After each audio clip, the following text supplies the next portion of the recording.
Hey, welcome to the Existential Stoic Podcast. This is Quick Fix 16. Today we're going to talk about setting goals. I'm Danny. I'm here with Randy. Hey, Danny. Hey, Randy. And so just a quick, overview, quick fix. These are short, like less than 10-minute episodes. We'll give you guys some tips focused on one topic. Today is setting goals. So first off, why is setting goals important? Yeah, well, I like the analogy of the ship. I've heard this time and time again, and people say like a ship, a plane, whatever it is, but the analogy of a ship, like a ship leaving a harbor. If it has no captain and no crew, who knows where it's going to wind up? It'll probably wind up on some beach, a derelict. Yeah. But if you have a captain and a crew, 99 times out of 100, you're going to get to your destination. And so, in that example, the captain and the crew is the goals that you're setting. If you have those goals, you're much more likely to hit your mark.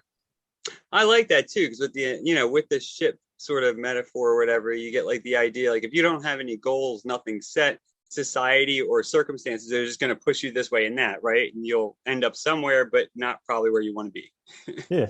Yeah. And then also with the airplane analogy, they always talk about how they take off, from Los Angeles going to New York and they're in the direction of New York, but they have to keep changing the direction. So it's kind of like with goals, you kind of have to adapt all the time, improvise and just overcome, but basically keep changing your direction in the general direction of your goal. That you want It's to get never to. as, yeah, because once you set a goal and start working towards it, it gets all squiggly.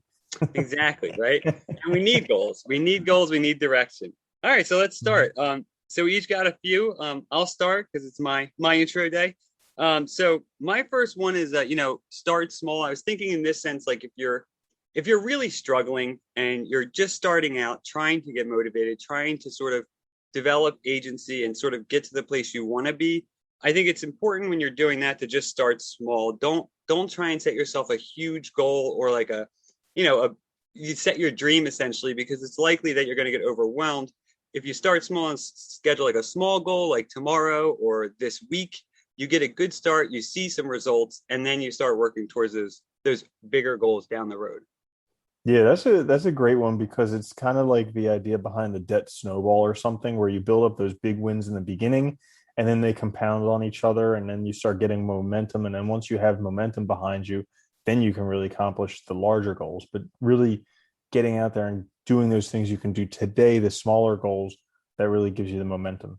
Yeah, and that's like true for everything in life, right? It is everything's like a snowball. Once you get going on it, you see progress and things pick up. Hmm. Great. So my first one is this is borrowed from Brian Tracy's book Goals. I was reading that book and this was suggested in there and it was so outlandish that I was like, what the heck, I'll give it a try. So he says, Why not? why not? What have I got to lose? So he says, write down a list of 100 goals. Okay. Don't accomplish them, make plans to do them. Just write down a list of 100 goals and then you'll be shocked with how quickly you start achieving them. And so like this is something that's kind of outlandish because most of us don't even put our goals down on paper. And we've talked about this before, how just putting something down on paper makes it 40% more likely to happen. So Yeah, crazy writing not out a to. yeah, Yeah. exactly. So writing out 100 goals is actually very challenging. Like it probably took me about an hour, maybe even more to do this because the first 20 or 30 goals, you're like, oh yeah, got this, not a problem, got this. And then all of a sudden you're like at goal 46 and you're like, oh my gosh, what am I supposed to do?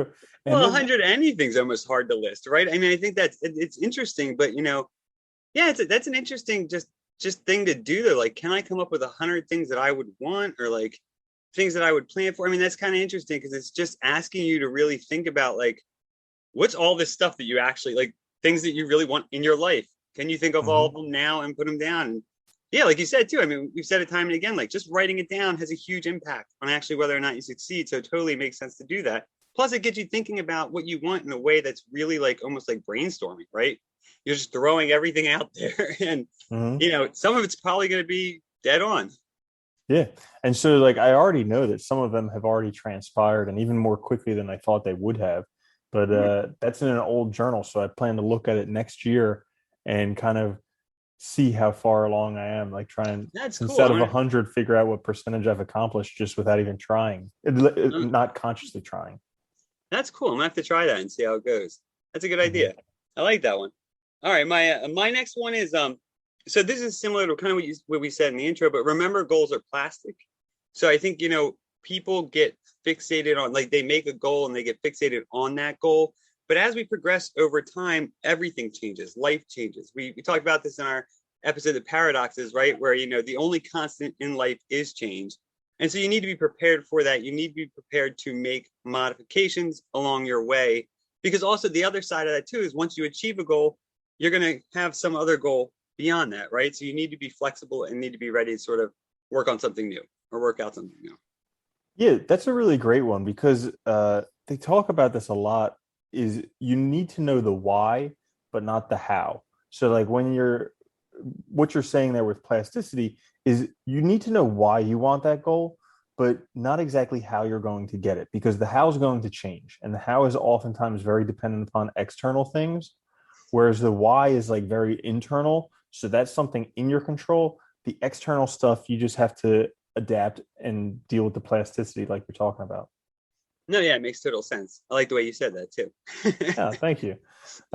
So my second one, and this is a daily exercise that I do, is write down your daily top 10 goals with a time frame that you want to achieve them. So every day I write down and do this from memory. Like don't look back from the previous day and try and figure out which ones you did. So like this is something where every day I write down my top 10 goals. And usually the top 3 or 4 are kind of the same exact things. But then after that, the dates will change and Yeah, the exact yeah. order of them would change. And then sometimes I'll forget completely what I was doing. But it's kind of just a daily refresher of this is what I'm working towards. This is when I want to accomplish it by. So it gets it ingrained in your head. And like I know one of them was a big goal for me that I thought I wouldn't achieve until October. And it's something that's already happened by March. And this is a practice that I probably started in January. So like just doing this, having the daily reaffirmation is something that definitely gets driven a lot more quickly. I like that. Yeah, I do a practice where I write them down weekly and I do like five that I focus on. But I like that idea because, kind of without looking back or anything, you're kind of in a way you're kind of also almost like reimagining them every time, sort of. And then your Mm-hmm. timeline, so it's like constantly sort of working towards it, but also keeping it on your mind every day. I like that idea because it will help you achieve it, right? It makes total Mm-hmm. sense. That's a good one. Yeah, and I think what was I gonna say? Yeah, I like it though. Yeah, it happens. All right, my last one though. So this last one is a little different. So this is really about focus. I think um a lot of times with goal setting and goal writing, we talk about lots of goals and having like listing all your dreams. And I think sometimes too, it's important to have a focus, almost like an overarching goal or an overarching thing that you want or you're working towards. And so in this case, it's like less is more. Having something well defined, a clear goal that allows you to really focus your daily routine and your long-term plan, like 10-year, 15-year, 20-year. What do I want and how am I going to get there? And then like you have intermediary goals and stuff like that, but I think that's very helpful too, just to get focused in your life and clear direction. Yeah, that's such an essential point of goals. Like, I mean, it's been mentioned time and time again because it is so essential. Like, it's from City Slickers, where Oh the yeah, the yeah, cow yeah, is like this yeah. One one thing. thing. Yeah, so like one thing is important, but there's also that book, The One Thing.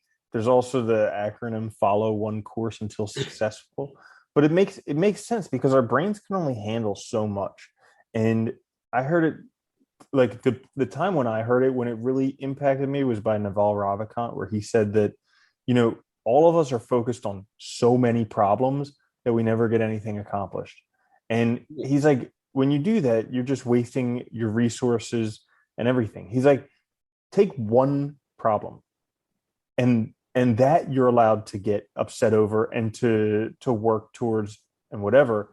Everything else, just let it go. It's like the same thing that the cowboy says from City Slickers, but in a different way, that resonated with me. And I started doing that, and I just made anything financial related, that was my problem for one year. Oh, that's a good and idea. and then everything else, as soon as I remembered that that wasn't my problem, I would let it go. And so like that allowed me to make such a monumental progress in finances in just 1 year, uh, as opposed to when I'd be worried about finances, and then I'd be worried about how I feel, and then I'd be worried about how people are treating me and all these other things. Yeah, And yeah. yeah, And you get yeah. all over So the place. And it makes sense too, because it's like, it gives everything else purpose and meaning by having a main focus, right? It gives all of your actions, I think, it makes everything else easier to deal with the struggles, the burdens, everything else along the way. Yeah. yeah, that's such a good one. So my last one is when you're setting goals, uh, think of what would you do if you could not fail. So this is something that I always do when I'm setting goals is have the thought, what if I couldn't fail? What would I do then? Because so many of us go into goal setting we're like we look at people like Jeff Bezos, and he built Amazon, Yeah. and we're like, oh, I wish I could do that. And then we go and set goals, and we're like, oh, maybe get a 5% raise. And and it's like you can never build an Amazon if you don't believe you can. So it really, when you're goal setting, you have to go into it with, what would I do if I couldn't fail? Like if success was guaranteed, it doesn't matter how hard it is, it doesn't matter how long it takes. If success was guaranteed, what would I actually do? Would it be build an Amazon, or would it be go travel to the Amazon and live with the indigenous people? Like, you don't have to. And a big misconception, I think, with setting goals is people think they have to have these great business goals. Like, everybody thinks they have to be an entrepreneur nowadays. Yeah. Right. Like, Yeah. that's like, oh, I have to start my own business. I have to, so I can post my Instagram pics and show everybody I'm doing better than everybody else, drive a Bentley. And it's like, we're actually reading a book right now that they talk about this in a really great Yeah. way. How they're saying how our personal goals and our cultural goals are completely different. So if you take a look at commercials, and I think this is Martha Beck's new book, but if you take a look at commercials and the stuff they advertise you, it's like a completely opposite from what you actually want yourself. But it's not until you kind of sit down and realize this that that you notice it, because everything we're marketed towards is like this big audacious goal, but oftentimes what we really want is like comfort and Well, love that's just, and feeling yeah. good. I think that's Yeah. just it, right? We get this thing in our head that we need these huge, right? Like big statements of our dreams and stuff, when that's not even actually what the person wants. And I think that's Mhm. that's crucial. Like, but you're all right though. You need the confidence to go for it, and you should be willing to take risks and take a chance on yourself. And that will Mhm. get you there. And I think that's a great one. It's a great point. Good. Yeah. There's a good list, I think. Yeah. Yeah, definitely. I like it. I like it too. So that's setting goals. Our quick fix number 16. If you guys like the show, please like us, follow us, subscribe, whatever it is. We're on. If you listen on podcasts, check us out on YouTube and vice versa. We'll be back with a full length episode and another quick fix next week. All right. Later, Andy. Later, Danny.